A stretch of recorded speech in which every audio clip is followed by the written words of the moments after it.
Greetings, magical people. It is Faerie here, the writing witch, and I am back with another witchy vlog.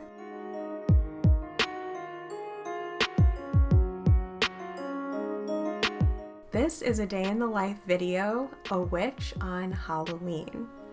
I like to call Halloween, or what some witches call Samhain, November's Eve. And the reason for that is just because it means very literally what it is, the night before November. I'm a witch, but I'm not Wiccan, and I don't overly associate with the Celtic path, so using the name Samhain isn't quite my thing, but I totally respect it when other people use it, and sometimes it does come out of my mouth when I'm talking about this time of the year. Halloween is actually a name that I believe came about in the Victorian age in the 1800s, and it is a spin on a spin on a spin on a spin of a Christianized version of Samhain.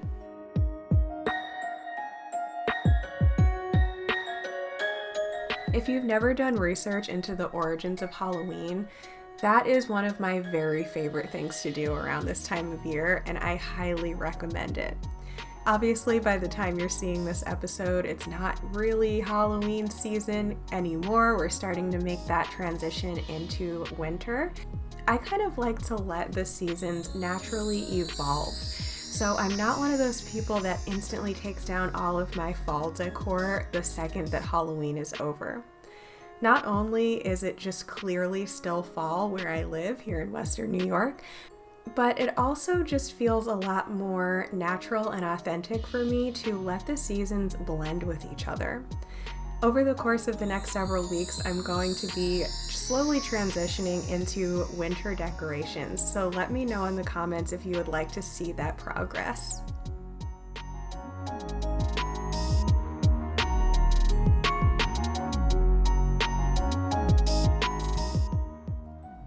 After making my coffee, I just decided to do a little morning ritual. I decided to do something a little bit different from what I normally do. Normally, I just sit there with my coffee and do some journaling, but since today was November's Eve, I decided to actually get really dressed up. So I decided to get dressed up as, you guessed it, a witch.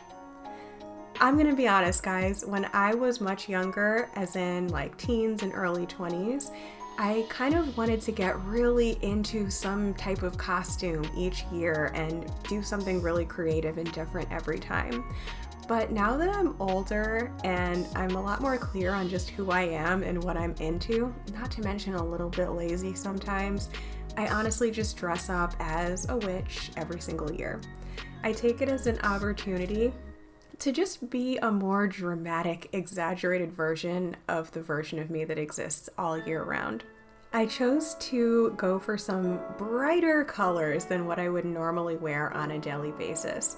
I tend to wear the literal exact same makeup every single time I do my makeup, and it's very literally just like foundation, concealer, eyeliner, and I just use blush and highlight both on my cheeks and on my eyelids, just because it's so easy. But to make things a little bit more dramatized for today, I selected some things that have more of an orangey tone, and I'm laying them on pretty thick.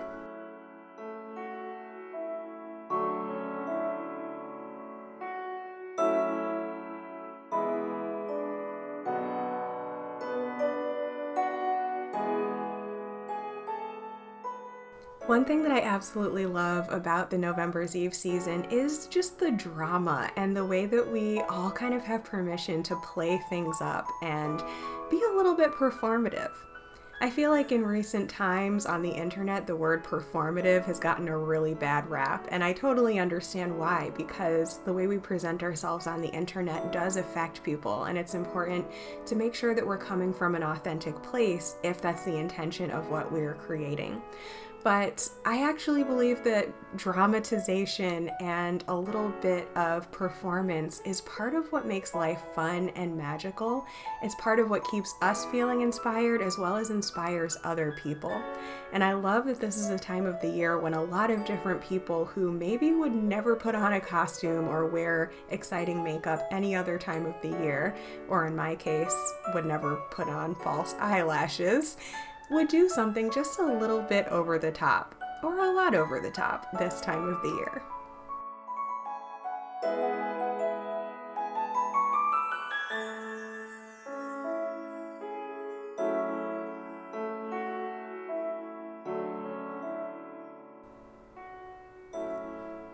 Glamour magic is something that I really like to play with. And to me, glamour magic is very simply using your appearance to sort of cast a little bit of a spell on yourself. For me, I tend to think that makeup kind of is a confidence booster. This is a big if it makes you feel good. There were times when I was much younger when I felt like I absolutely had to put makeup on in order to appear in public, and it was coming from a place of trying to hide and cover up who I really was.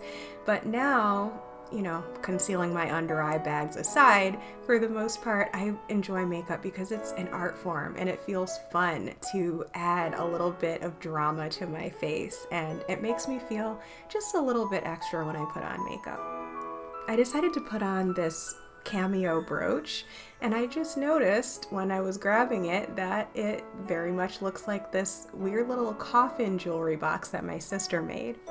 My sister is a resin artist, and she makes really cool ocean themed things now, but when she was first getting started she made lots of random things, and this was one of them.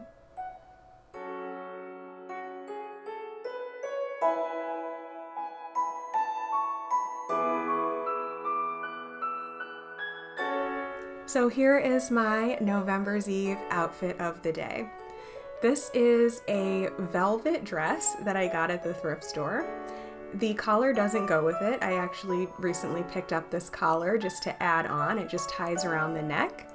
And this is just a regular witch's hat that I got from the Target dollar section last year, and I love that it has a little bit of glitter on it. What makes it super special is actually this headband. The headband is not attached to the hat. It's something that I designed myself. I actually have a YouTube video of me making it and talking about some magical stuff. If you would like to check that one out, it will be linked below.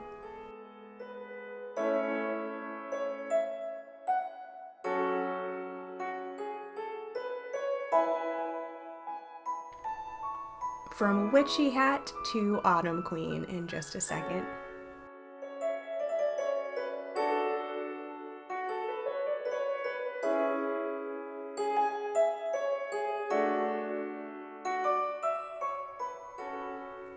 After doing my hair and makeup and getting dressed, I decided to do a little bit of junk journaling. So instead of actually responding to journal prompts like I do every single morning of my life, I decided to do a little bit of crafting instead to shake things up a bit. So here is my November's Eve journal.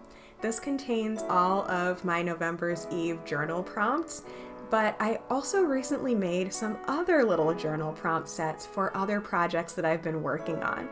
So there's this new thing happening with my podcast where I'm actually creating a printable journal prompt set for every single new podcast episode that comes out.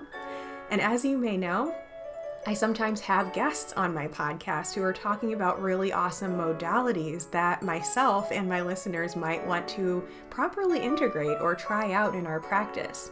And when there's so many different things that we can try doing in this magical world, it can get a little bit overwhelming unless we have a way of kind of keeping track of what we are learning. And so I decided to create these journal pages that help us to actually step into the magic instead of just thinking about it. There's also another prompt set here that came from my recent November's Eve journaling challenge, which took place in my Facebook group. If you weren't around for that, I invite you to join my Facebook group, which will be linked below, because I am going to be doing seasonal challenges coming up possibly even for the winter solstice, and it is a lot of fun. So if you like journal prompts and creating a magical book of shadows, as well as just tapping into the themes of the seasons as they're passing, this is a free option that you might want to try out to dip your toe in the water before joining my full program of your book of seasons.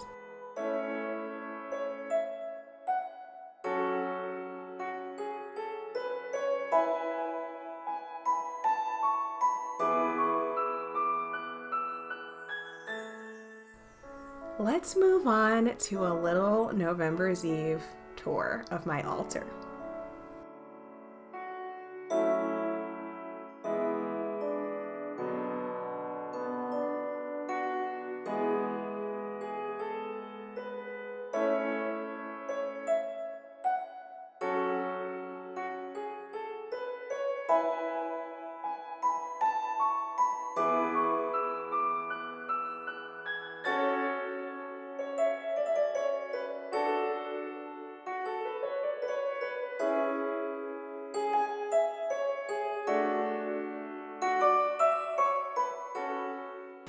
Greetings, magical people. I thought it would be fun to take you on a little tour of my November's Eve altar. As you may know, I decided to create an altar that's really just things that I own because I'm already a witch and I didn't need to buy anything fake to decorate for the holiday. So you may find this funny, but this is actually just my homemade Cajun seasoning in a cleaned out old candle jar because yes, that is what a kitchen witch sometimes does. I've also included my mortar and pestle, which I sometimes like to use to grind up herbs and things for spells. This box is honestly full of jewelry. Normally this is in my bathroom, but I thought, you know, it might be something cute to bring in here because it looks old-fashioned and witchy and like there might be magical stuff inside. This is a magical jar of herbs, and by magical jar of herbs, I mean this is where I keep my powdered ginger.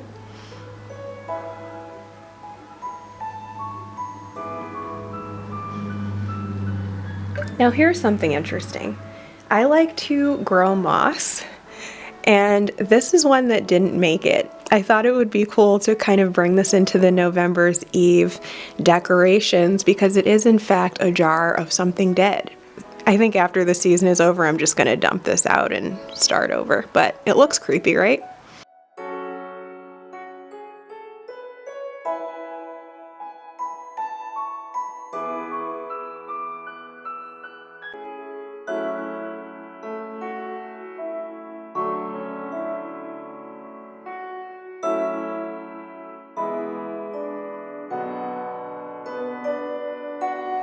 These are actually just 2 bar stools and a bar table. I actually found this in the trash and I brought it home just because I thought it would make a cool altar. So over here I just have I was gonna call it a live pumpkin. Yeah, I guess it is. It's a live pumpkin. It's a fresh pumpkin. And on top I just have another one of my witch's hats with a wreath on it that I made a long time ago out of corn stalks. I believe these might have actually been corn stalks from the one time when I did grow my own corn. We just have some more kitchen and household herbs here. This is actually just a container of cinnamon and diatomaceous earth, which I sprinkle over my houseplants to keep fungus gnats from living in it.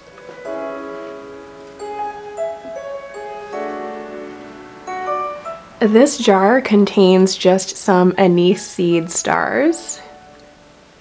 Not very many left in there, but this was actually just a salsa container and I used some polymer clay and some stones and some gold paint to make it look magical. At the top of the room here, you can see this moon sculpture, which is actually always there. It is part of a wall design where it's kind of symmetrical. There's this poster here, a little third eye up there, and on the other side there's another little moon, a piece of artwork and another one of these little shelves, but I decided to work that shelf. You can barely see it because it's covered in stuff, but I decided to make that shelf a part of the November's Eve altar. That moon artwork up there is normally in a different spot, but I thought it looked kind of seasonal, so I brought it over. And that moon phase thing over there is actually covering up a hideous old-fashioned air conditioner. And the tapestry itself was actually marketed as a yoga mat, but it actually is kind of just like a thick towel, and it's no good to use for yoga, so I tend to just decorate with it. This broom here is actually something that I made years ago out of an old stick and some broom corn. So if you don't know what broom corn is, you may have seen it growing along the sides of highways if you live in the Northeast, or I don't know, wherever else broom corn grows. This broom was much fuller at one point, but it's extremely beat up now because it's been living outside on my patio for a few years. What's funny is that I really wanted to enjoy the process of making this, but sadly, I am deathly allergic to fresh broom corn, and I noticed that the pieces that had been extremely weathered and were no longer super fluffy, I was not allergic to anymore. So I left this outside for years, and now I think I'm not allergic to it anymore. This is the first time I've brought it inside in literally the entire amount of time that I've lived at this apartment, so fun fact.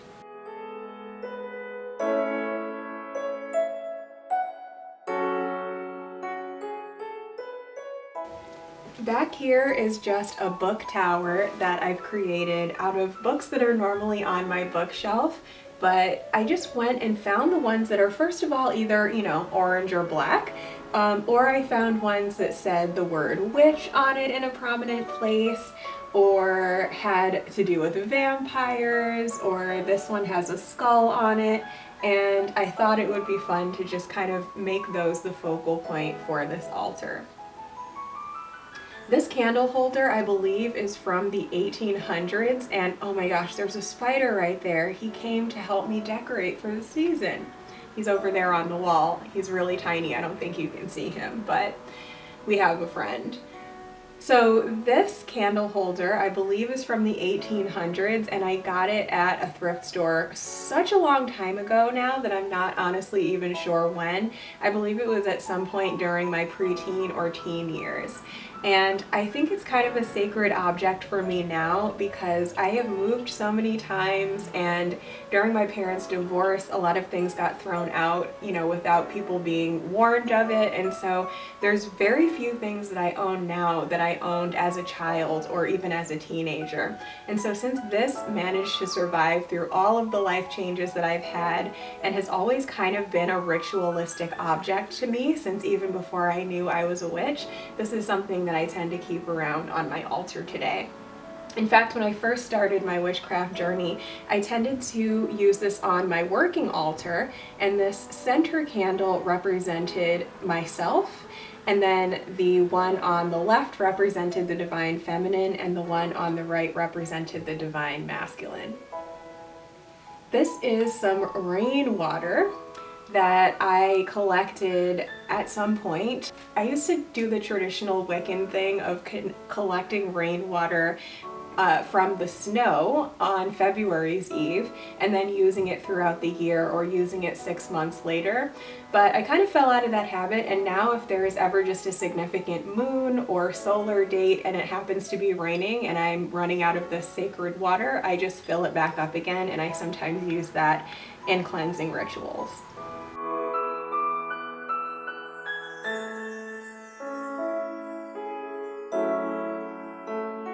This is just some cleansing oil that I created. I sometimes rub this over objects that I would like to sort of give an energetic refresh to so that I can consecrate it for a new purpose. It contains sage, thyme, black salt, sea salt, cat whisker, olive oil, and alcohol.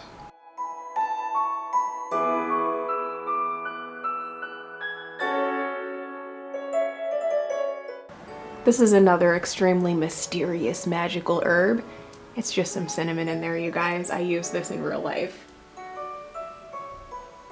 Now, I don't know what this is or what I'm gonna do with it, but if you caught my vlog from a couple of weeks ago, this is just a wooden stake that my partner and I found in the forest, and I just felt that it was synchronistic because it kind of makes me think of a wand, and so I decided to bring it home. This back here is, yet again, you guessed it, just another kitchen herb, but this one is really more for magical purposes because it is whole allspice, and to be honest, I don't use whole allspice for anything really when I'm cooking. This is more so that I can just take these and use them in spell work, but normally this does live in my kitchen with other herbs.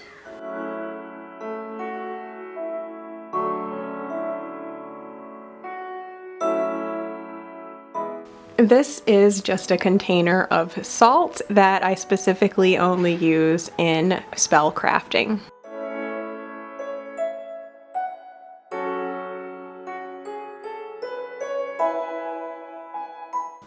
This is a skull-shaped candle holder that sadly doesn't have any candles in it because I ran out of tea lights, but this is something that I keep around year-round in a not-so-prominent place. I'm not one of those witches that's obsessed with the concept of death and has lots of bones and skulls everywhere, but since that is such an important part of the life, death, rebirth cycle, I do keep this one around and try to bring it into a more prominent place this time of year. This was actually just like an ugly dollar store thing, but I added all of these jewels and paint myself. This is a container of copal that I've had for years and years and years. I first discovered copal way back at the very beginning of my practice when I met this woman named Paula who is really obsessed with plants, and I actually did one of my very first, I guess you could call it a podcast interview with this woman way back in the day, and she told me about how copal is something that you burn and the smoke gives a message to the gods, and I thought that was really cool.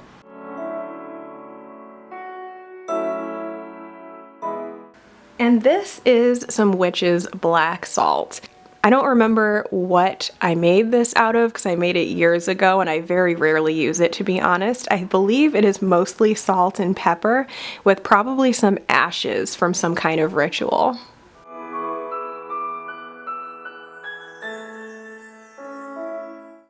This magnifying glass I manifested in an interesting way.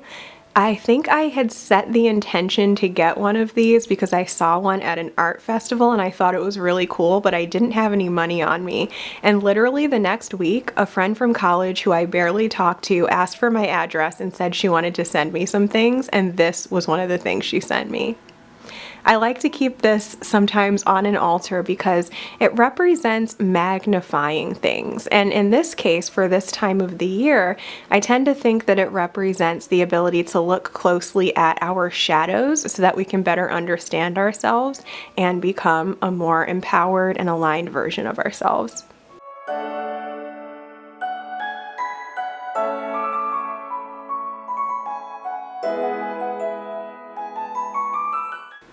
This looks really mysterious and magical. It is in fact taco seasoning that I mixed myself. There is absolutely nothing magical about this except that when I am cooking, I think of the properties of the herbs that are in this, and I like to set a little intention while I'm cooking, and that is really the same thing I do with all of my herbs.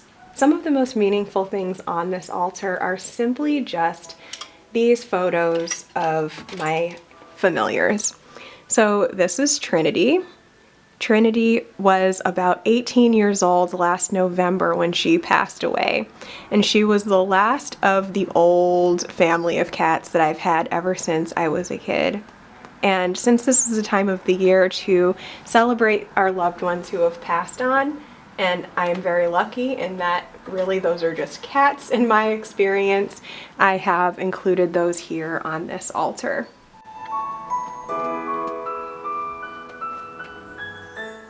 And this is Kuroneko, who was Trinity's sister. She passed away 2 years ago now in October. And interestingly enough, they both, I believe, died during Scorpio season, which was also their birth time. They were born on October 22nd, I believe, 2002. There's always debate in my family about what year it was. They were just these cats that were older than dirt. But she was truly, truly my familiar, and I have written a blog post about her and about all of my cats if you are interested.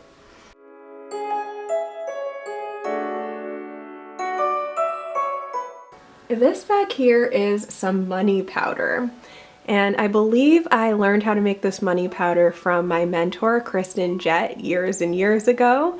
And if you would like me to do some kind of video on how to use any of the magical things that I have on my altar here, just please leave a comment and let me know what you're interested in hearing more about.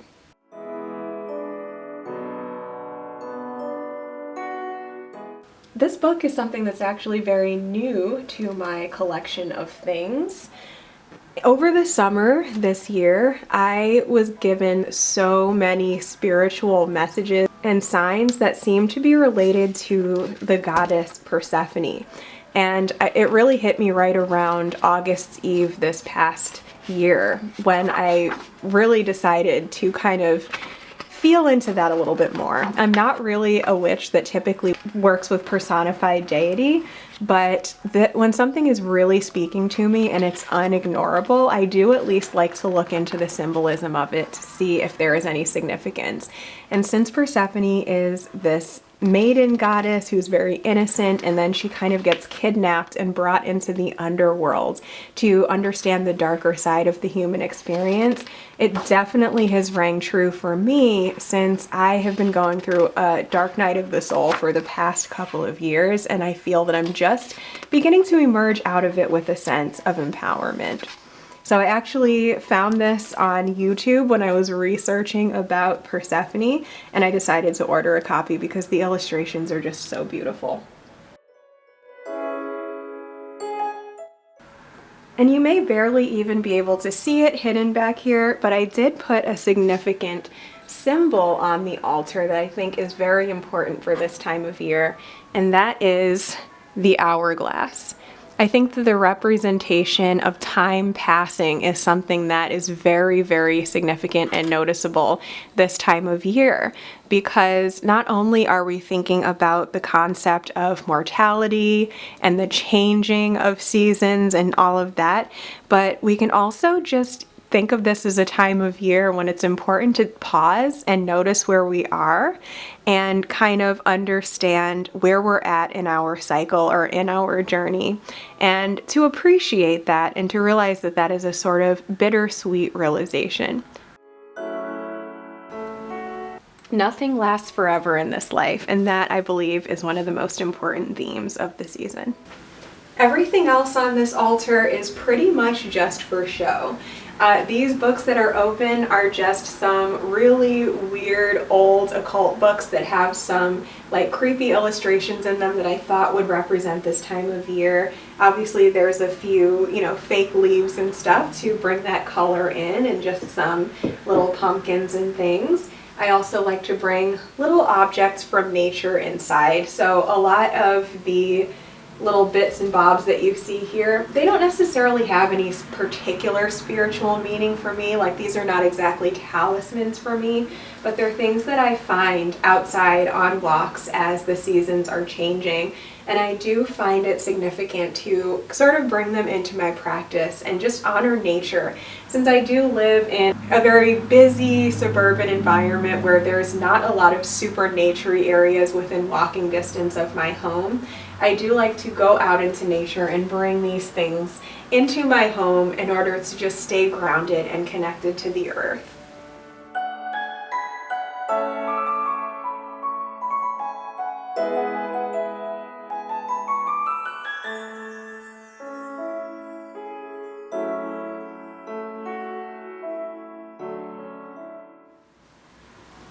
This little broom, or besom as some might call it, I actually made this myself. I don't think this is made out of broom corn. It's made out of something similar to broom corn. I honestly don't even know where this material came from. I found it in my garage when I was living in my parents' house that they had moved out of when I was in my earlier 20s. I think that my partner at the time brought home this straw that he had found on the side of the road out in the country, and we were going to use it as kindling for our fires that we had in the backyard. And I decided to turn some of it into a little besom. And I will sometimes actually use this if there's like herbs or incense ash on an altar. I will just kind of use that to sweep it away. I don't really use this as a super important object in my craft, but I just thought it was something fun that represented nature that I could bring in as a representation of the air element. So that for the most part is my November's Eve altar. If you have any questions about anything that you saw here, I would love to answer them. Just leave me a comment. And now let's go on a little adventure, shall we? My sister and I decided that we wanted to carve some pumpkins, and so we went out into the world on Halloween looking to find carvable pumpkins. We were not very successful. Literally the only baskets of pumpkins that we found were these ones at Trader Joe's, and they don't really seem to be carvable pumpkins. I think these are the kinds of pumpkins that you're supposed to just decorate as is. And to be honest, normally I do just go for pumpkins that look really pretty with no intention of carving them, because I actually have a tradition of getting a really big, healthy looking pumpkin and just keeping it alive in my house for as long as I possibly can. One time I actually got one to survive until the spring equinox, and then I cut it open and planted the seeds. We literally drove back and forth around town to every place that we thought might possibly have pumpkins that were carvable, and we didn't find any anywhere. Like, they were totally sold out, and my sister had insisted that just the previous day she had seen a ton of them at the grocery store. So I don't know if they put them away because they decided Halloween was over on Halloween and totally forgot about the fact that people use pumpkins for Thanksgiving as well, or they literally just totally sold out. We did end up lucking out in the food section of Target. There were literally just these two baking pumpkins, as they were labeled, and they were tucked in like this weird little corner where we could hardly see them behind some other baking supplies. So we decided to grab those. Me and my sister are not skilled at carving pumpkins, at least we weren't before we tried this. I had only carved a pumpkin maybe 3 times in my entire life before this, and my sister had never carved a pumpkin before. If you've been watching my channel or listening to my content for a while, you probably know that I was not raised in a family that celebrated Halloween or really any of the holidays.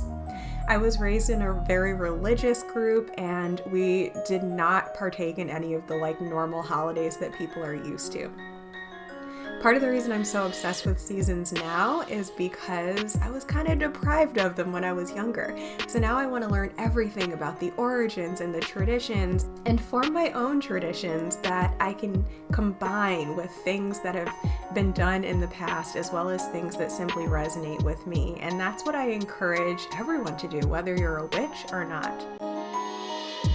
If you're a big fan of pumpkins like I am, I also invite you to check out my recent video over on my podcast channel, which is all about the magical correspondences of pumpkins.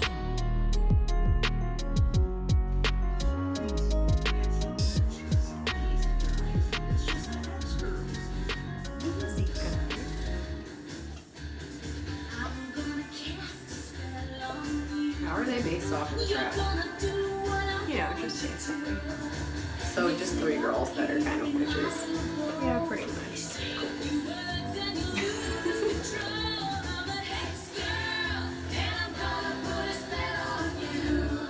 You were so obsessed with this when you were little.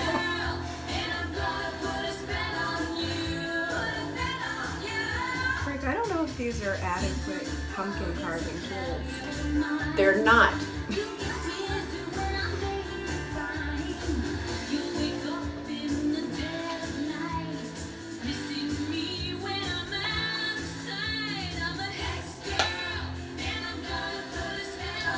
The camera camera is rolling. In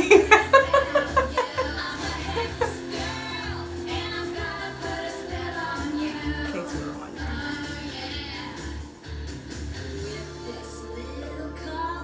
Cobweb potion. It's so 90s, I can't even.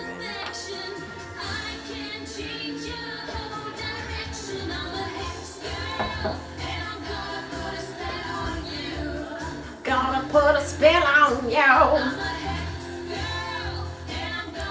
feel like the camera needs to know what you're rocking out to.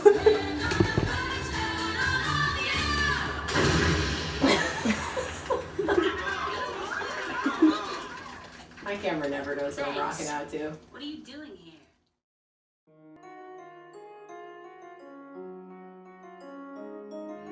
I'm a demon of light, and I'll scare you right out of your pants. Tour guide in Kentucky, I'm Mr. Unlucky, and I'm known throughout England and France. And since I am dead, I can take off my head to recite Shakespearean quotations. No animal, no man can scream like I can with the fury of my recitations. While carving our pumpkins, my sister and I decided to watch a bunch of her favorite Halloween movies. I would say these are also some of my favorites, but these are specifically the ones that we both really enjoyed as kids. And I don't know if anyone else remembers Scooby-Doo and the Witch's Ghost, but it was absolutely my sister's favorite. And I kind of liked these weird eco-goth girls who called themselves the Hex Girls. And I loved that it kind of made it seem like witches might be real and that there's also good witches as well as bad witches. And even though it was very inaccurate to real life about what they were saying about Wiccans, it definitely was a little bit of a taste of the things that I would end up doing a deep dive into when I was old enough for my parents to not have a say in what I decided to learn about.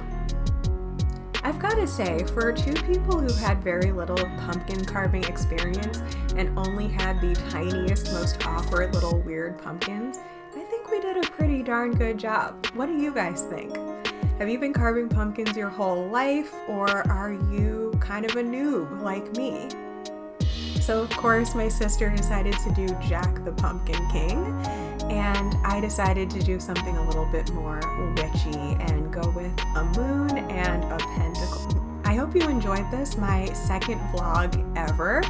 And let me know what you are interested in on this channel. Do you like these vlog videos where I'm just being a goofy witch, living my everyday life and throwing in a few little magical tips here and there? Or do you prefer the more educational content that I have done previously?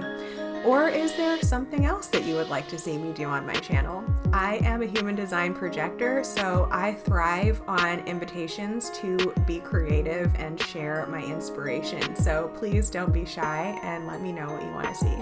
I would love to invite you to like this video if you enjoyed it, to let me know that you like this kind of content. And also I invite you to subscribe because I plan on doing a lot more seasonal content, both educational and just for fun, as the winter solstice season starts to shape up. Thank you for being your magical self, and until next time, blessed be.